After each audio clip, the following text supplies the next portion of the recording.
Realme C35 ഒരു മാസത്തിൽ കൂടുതലായിട്ട് നമ്മൾ ഈ ഫോൺ യൂസ് ചെയ്യുന്നുണ്ട്. ഇതിന്റെ ഡീറ്റെയിൽഡ് റിവ്യൂ ആണ് ഇന്നത്തെ വീഡിയോ. ഈ ഫോണിന്റെ ഗുണങ്ങളും പോരായ്മകളും മറ്റ് ഡീറ്റെയിൽഡ് ആയിട്ടുള്ള കാര്യങ്ങളും നമുക്ക് ഈ വീഡിയോയിൽ നോക്കാം.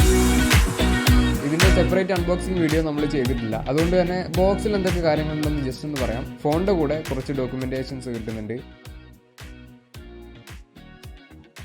18 വാട്ട്സിൻ്റെ ഫാസ്റ്റ് ചാർജർ, ഒരു USB Type-C കേബിൾ, അത് മാത്രമാണ് കിട്ടുന്നത്. ഫോണിൻ്റെ കൂടെ നമുക്ക് കേസ് കിട്ടുന്നില്ല. 64 GB സ്റ്റോറേജും 4 GB റാമും വരുന്ന ഇതിൻ്റെ സ്റ്റാർട്ടിംഗ് മോഡലാണ് നമ്മുടെ കയ്യിലുള്ളത്.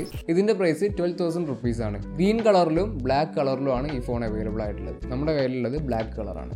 മറ്റ് ബജറ്റ് ഫോൺസായിട്ട് കമ്പയർ ചെയ്യുമ്പോൾ ഒരു ബോക്സി ഡിസൈനാണ് ഇതിൽ വരുന്നത്. സാധാരണ ബജറ്റ് ഫോൺസിലൊന്നും വരാത്ത രീതിയിലുള്ള ഒരു ഡിസൈനാണിത്. സൈഡിലൊക്കെ നമ്മൾ നോക്കുന്ന സമയത്ത് വളരെ ഫ്ലാറ്റ് ആയിട്ടുള്ള എഡ്ജസ് ആണ് വരുന്നത്. ഒരു കേർവ്ഡ് ആയിട്ടുള്ള എഡ്ജസ് ഒന്നും ഇതിൽ വരുന്നില്ല. ഈ ഫ്ലാറ്റ് ആയിട്ടുള്ള ഡിസൈൻ കാണാൻ നല്ല ലുക്കാണ്. പക്ഷെ നമ്മളിത് കയ്യിൽ പിടിക്കുന്ന സമയത്ത് ഈ സൈഡിൽ കുറച്ച് കേർവ്ഡ് ഉണ്ടായിരുന്നെങ്കിൽ കുറച്ചുകൂടെ നന്നായിരുന്നു. അതല്ലാതെ ഈ ഫ്ലാറ്റ് ആയിട്ടുള്ള ഡിസൈൻ ആയതുകൊണ്ട് തന്നെ നമുക്ക് കയ്യിൽ പിടിക്കുന്ന സമയത്ത് ചെറിയ രീതിയിൽ ഒരു ഡിസ്കംഫേർട്ട് ഉണ്ടാകാനുള്ള ചാൻസ് ഉണ്ട്. അത് നമ്മൾ പക്ഷേ കേസ് ഇട്ട് യൂസ് ചെയ്യുന്ന സമയത്ത് അത്ര വലിയ രീതിയിൽ ഡിസ്കംഫേർട്ട് ഫീൽ ചെയ്യാൻ ചാൻസ് ഇല്ല. അല്ലാതെ നമ്മൾ യൂസ് ചെയ്യുന്ന സമയത്ത് ഇങ്ങനെ ഒരു പ്രശ്നം വരാൻ ചാൻസ് ഉണ്ട്. അതുപോലെ തന്നെ ഈ ഒരു ഫോൺ കേസ് ഇട്ട് യൂസ് ചെയ്യുക എന്നുള്ളത് വളരെ ഇമ്പോർട്ടൻ്റ് ആയിട്ടുള്ളൊരു കാര്യമാണ്. കാരണം ഇതിൻ്റെ ബാക്കിലായിട്ട് പ്ലാസ്റ്റിക് ബാക്കാണ് വരുന്നത്. ഇത് നിങ്ങൾക്ക് കാണാം, വളരെ സ്റ്റൈലിഷ് ആയിട്ടുള്ള നല്ല ഗ്ലോയിങ് ആയിട്ടുള്ള ഒരു ഡിസൈനാണ് ഇതിൽ വരുന്നത്. ഒരു മിറർ രീതിയിലുള്ള ബാക്കാണ് ഇതിൽ വരുന്നത്. നമുക്ക് നമ്മുടെ ഫേസിൻ്റെ റിഫ്ലക്ഷനൊക്കെ ഇതിൽ നോക്കുന്ന സമയത്ത് കാണാൻ കഴിയും. അത്രയും ഗ്ലോസി ആയിട്ടുള്ള ഡിസൈനാണ്. അതുകൊണ്ട് തന്നെ ഫിംഗർ പ്രിൻറ്റ്സ് നല്ല രീതിയിൽ ഇതിൽ വരുന്നുണ്ട്. നല്ല രീതിയിൽ ഫിംഗർ പ്രിൻറ്റ്സ് വരുന്ന സമയത്ത് നമുക്ക് അറിയാനും കഴിയുന്നുണ്ട്. അതുപോലെ നമ്മൾ ടേബിളിൽ കേസ് ഇല്ലാതെ യൂസ് ചെയ്യുന്ന സമയത്ത് ഇവിടെ പെർമനൻ്റ് ആയിട്ടുള്ള സ്ക്രാച്ചസ് തന്നെ ചെറിയ രീതിയിൽ ബാക്കിൽ വരുന്നുണ്ട്. അതുകൊണ്ട് തന്നെ കേസ് ഇട്ട് നിർബന്ധമായിട്ട് യൂസ് ചെയ്യണം. ഡിസൈനിൻ്റെ കാര്യത്തിൽ കാണാൻ നല്ല ലുക്ക് വരുന്നുണ്ട് എന്നുണ്ടെങ്കിൽ കൂടെ ആ ലുക്ക് നിലനിർത്തണമെങ്കിൽ കുറച്ച് പണിയാണ്. അതുകൊണ്ട് തന്നെ ഡിസൈനിൻ്റെ കാര്യത്തിൽ അത്ര നല്ല ഡിസൈനാണെന്ന് നമുക്ക് പറയാൻ കഴിയുന്നില്ല. കാരണം കേസ് ഇല്ലാതെ യൂസ് ചെയ്യുന്ന സമയത്ത് നമുക്കിതിൻ്റെ ഡിസൈൻ കൂടുതൽ കാലം പ്രീമിയം ആയിട്ട് നിലനിർത്താൻ കഴിയില്ല. അതുപോലെ തന്നെ ഇതിൻ്റെ സൈഡിലായിട്ട് സൈഡ് മൗണ്ടഡ് ഫിംഗർ പ്രിൻറ്റ് സ്കാനറാണ് വരുന്നത് പവർ ബട്ടൻ്റെ കൂടെ. അത് വളരെ ഫാസ്റ്റായിട്ട് വർക്ക് ചെയ്യുന്നുണ്ട്. 8.1 mm ആണ് ഇതിൻ്റെ തിക്നെസ് വരുന്നത്. 189 ഗ്രാമാണ് വെയിറ്റ് വരുന്നത്. അത്ര വലിയ രീതിയിലുള്ളൊരു വെയിറ്റൊന്നും നമുക്ക് ഫീൽ ചെയ്യുന്നില്ല. ഒരു ആവറേജ് ആയിട്ടുള്ള വെയിറ്റാണ് വരുന്നത്. ഇനി ഫ്രണ്ടിലെ ഡിസൈൻ നോക്കുമ്പോൾ ഒരു നോച്ച് കാണാൻ കഴിയുന്നുണ്ട്. അതും ഡിസൈനിലെ ഒരു പോരായ്മയായിട്ട് പറയാം. വളരെ ഔട്ട്ഡേറ്റഡ് ആയിട്ടുള്ള ഒരു ഡിസൈനാണ്. പക്ഷേ പ്രൈസ് കുറക്കാൻ വേണ്ടിയായിരിക്കും അങ്ങനെയുള്ള കുറച്ച് കോംപ്രമൈസ് വരുത്തിയിട്ടുള്ളത്. 6.6 ഇഞ്ചസിൻ്റെ ഫുൾ HD ഡിസ്പ്ലേ ആണ് ഇതിൽ വരുന്നത്. 90.7 ആണ് സ്ക്രീൻ ടു ബോഡി റേഷ്യോ വരുന്നത്. 401 ppi ആണ് പിക്സൽ ഡെൻസിറ്റി വരുന്നത്. നല്ല ക്വാളിറ്റി ഡിസ്പ്ലേക്ക് കിട്ടുന്നുണ്ട്. ഈ ഒരു പ്രൈസ് റേഞ്ച് വെച്ച് നോക്കുമ്പോൾ നമുക്ക് അത്യാവശ്യം നല്ല രീതിയിലുള്ള ക്വാളിറ്റി ഇതിൽ കിട്ടുന്നുണ്ട്. 600 nits ആണ് പീക്ക് ബ്രൈറ്റ്നസ് വരുന്നത്. നല്ല ബ്രൈറ്റ്നസ് കിട്ടുന്നുണ്ട്. വളരെ നല്ല രീതിയിൽ സ്ക്രീനിലുള്ളത് കാണാൻ കഴിയില്ലെങ്കിൽ കൂടെ നമുക്ക് അത്യാവശ്യം കുഴപ്പമില്ലാത്ത രീതിയിൽ യൂസ് ചെയ്യാൻ പറ്റിയ ഒരു ബ്രൈറ്റ്നസ് ഇതിൽ വരുന്നുണ്ട്. യൂണിസോക് ടൈഗർ T616 എന്ന പ്രോസസ്സറാണ് ഇതിൽ യൂസ് ചെയ്തിട്ടുള്ളത്. 12 nm ആർക്കിടെക്ചർ വരുന്ന പ്രോസസ്സറാണ്. യൂണിസോക് എന്ന് പറയുന്ന പ്രോസസ്സറിൻ്റെ പേര് കേൾക്കുമ്പോൾ പലർക്കും ചിലപ്പോൾ അത്ര താല്പര്യം ഉണ്ടാവില്ല. കാരണം നമ്മൾ കേട്ടിട്ടുള്ളത് സ്നാപ്ഡ്രാഗൺ, മീഡിയാടെക് പോലെയുള്ള പ്രോസസ്സറുകളാണ്. അപ്പോൾ ഇങ്ങനെ ഒരു യൂണിസോക് എന്നൊരു പ്രോസസ്സറിനെ കുറിച്ച് നമ്മൾ പറയുമ്പോൾ നമുക്കൊരു സംശയം ഉണ്ടാവും. പക്ഷേ യൂണിസോക് എന്ന് പറയുന്നത് വളരെ ഫേമസ് ആയിട്ടുള്ള ഒരു ബ്രാൻഡാണ്. പല കീപാഡ് ഫോൺസിലും വരുന്ന പ്രോസസ്സർ യൂണിസോക്കിൻ്റെ പ്രോസസ്സറാണ്. വളരെ ഫേമസ് ആയിട്ടുള്ള ഒരു കമ്പനിയാണിത്. അതുപോലെ സ്മാർട്ട് ഫോൺസിലേക്ക് വരുമ്പോഴും ഇപ്പോൾ കുറച്ചായിട്ട് നല്ല രീതിയിലുള്ള പ്രോസസ്സേഴ്സ് യൂണിസോക്ക് പുറത്തിറക്കുന്നുണ്ട്. സ്നാപ്ഡ്രാഗൻ്റെയും മീഡിയാടെക്കിൻ്റെയും ഏത് പ്രോസസ്സറായിട്ടാണ് ഈ പ്രോസസ്സർ കമ്പയർ ചെയ്യാൻ പറ്റുന്നത് എന്ന് നമ്മൾ സ്ക്രീനിൽ കൊടുത്തിട്ടുണ്ട്. അത്യാവശ്യം നല്ല രീതിയിലുള്ള പെർഫോമൻസ് തന്നെ നമുക്കിതിൽ കിട്ടുന്നുണ്ട്. ഒരു ലാഗോ ഹീറ്റിംഗ് ഇഷ്യൂസോ ഒന്നും വരുന്നില്ല.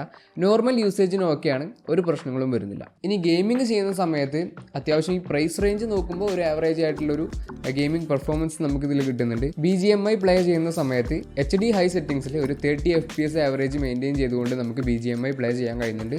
അതിൽ ഫ്രെയിം ഡ്രോപ്സും വളരെ ചെറിയ രീതിയിലേ വരുന്നുള്ളൂ. ഒരു 34 ഡിഗ്രി ടെമ്പറേച്ചർ വരുന്ന റൂമിൽ നിന്ന് നമ്മളൊരു അരമണിക്കൂർ BGMI പ്ലേ ചെയ്ത സമയത്ത് ഫോണിലെ ഹീറ്റിംഗ് വന്നത് 43 ഡിഗ്രി സെൽഷ്യസ് ടെമ്പറേച്ചറാണ്. നോർമൽ ആയിട്ടുള്ള ഹീറ്റിംഗ് ആണ്. വലിയ രീതിയിലുള്ള ഓവറായിട്ടുള്ള ഹീറ്റിംഗ് ഒന്നും വരുന്നില്ല. ഗെയിമിങ്ങിൽ ഒരു കുഴപ്പമില്ലാത്ത പെർഫോമൻസ് തരുന്നുണ്ട്. പക്ഷേ ഇതൊരു ഗെയിമിംഗ് ഫോണല്ല.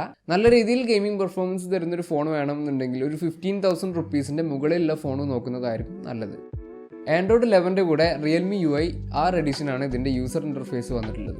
Realme UIയുടെ ഒരു ലൈറ്റ് വേരിയൻ്റ് ആണ് Realme UI R എന്ന് പറയുന്നത്. സാധാരണ ബഡ്ജറ്റ് ഫോൺസിൽ യൂസ് ചെയ്യുന്ന കുറച്ചുകൂടെ ലൈറ്റ് ആയിട്ടുള്ള ഹെവി ആയിട്ടുള്ള ഐക്കൺസോ കാര്യങ്ങളൊന്നും വരാത്ത രീതിയിലുള്ള ഒരു യൂസർ ഇൻ്റർഫേസ് ആണിത്. കൂടുതൽ നല്ല പെർഫോമൻസ് കിട്ടാൻ വേണ്ടിയിട്ടാണ് ഒരു ലൈറ്റ് OS യൂസ് ചെയ്യുന്നത്. നല്ല രീതിയിലുള്ള യൂസർ ഇൻ്റർഫേസ് ആണ്. ബ്ലോട്ട് വെയേഴ്സ് കാണാൻ കഴിയുന്നുണ്ട്, പക്ഷേ നമുക്കത് അൺഇൻസ്റ്റാൾ ചെയ്ത് കളയാവുന്നതാണ്. അതല്ലാതെ നമുക്ക് UIയിൽ പ്രത്യേകിച്ച് പ്രശ്നങ്ങളൊന്നും കാണാൻ കഴിയുന്നില്ല. വളരെ ഒപ്റ്റിമൈസ്ഡ് ആയിട്ടുള്ള UI ആണ്. നല്ല രീതിയിൽ യൂസ് ചെയ്യാൻ കഴിയുന്നുണ്ട്. 50 മെഗാ പിക്സലിൻ്റെ f1.8 അപ്പേച്ചർ വരുന്ന മെയിൻ ക്യാമറയാണ് ഇതിൽ വരുന്നത്. മെയിൻ ക്യാമറയിൽ എടുക്കുന്ന ഫോട്ടോസ് ഒരു ആവറേജ് ക്വാളിറ്റിയാണ്. അത്ര നല്ല രീതിയിലുള്ളൊരു ക്വാളിറ്റി എന്നൊന്നും നമുക്ക് പറയാനുള്ള രീതിയിൽ വരുന്നില്ല. ആവറേജ് ഡീറ്റെയിലിങ്ങും ഡൈനാമിക് റേഞ്ചുമാണ് വരുന്നത്. കളേഴ്സ് നാച്ചുറലായിട്ട് തന്നെയാണ് ക്യാപ്ചർ ചെയ്യുന്നത്. ചില സമയത്തൊക്കെ നമ്മൾ വെയിലുള്ള സ്ഥലത്തൊക്കെ ഫോട്ടോ എടുക്കുന്ന സമയത്ത് ചെറിയ രീതിയിൽ സാച്ചുറേഷൻ കൂടിയിട്ടുള്ള ഫോട്ടോസ് നമുക്ക് തരുന്നുണ്ട്. പക്ഷെ കൂടുതൽ സമയത്തും നമ്മൾ ഫോട്ടോ എടുക്കുന്ന സമയത്ത് നാച്ചുറലായിട്ടുള്ള കളേഴ്സാണ് വരുന്നത്. എന്തായാലും ഈ ഒരു പ്രൈസ് റേഞ്ച് നോക്കിയാലും ഒരു ആവറേജ് ക്യാമറ എന്ന് പറയാം. ഇതിനേക്കാൾ ബെറ്റർ ആയിട്ടുള്ള ക്യാമറയുള്ള ഫോൺസ് നമുക്ക് ഈ പ്രൈസ് റേഞ്ചിന് തന്നെ കാണാൻ കഴിയുന്നുണ്ട്. നൈറ്റിൽ എടുക്കുന്ന ഫോട്ടോസും ആവറേജ് ആണ്. ചില സമയത്തൊക്കെ നമ്മൾ നൈറ്റ് ഫോട്ടോസ് എടുക്കുന്ന സമയത്ത്, പ്രത്യേകിച്ച് നമ്മൾ നൈറ്റ് മോഡ് എനേബിൾ ആക്കിയിട്ട് ഫോട്ടോ എടുക്കുന്ന സമയത്ത് അത്യാവശ്യം നല്ല രീതിയിലുള്ള ഫോട്ടോസ് നമുക്ക് കിട്ടുന്നുണ്ട്.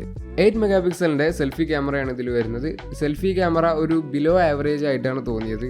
അത്ര നല്ല രീതിയിലുള്ള ക്വാളിറ്റിയോ ഡൈനാമിക് റേഞ്ചോ ഒന്നും നമുക്ക് കിട്ടുന്നില്ല. സ്കിൻ ടോൺസ് ആണെങ്കിലും പല സമയത്തും ആർട്ടിഫിഷ്യലായിട്ട് വരുന്നുണ്ട്.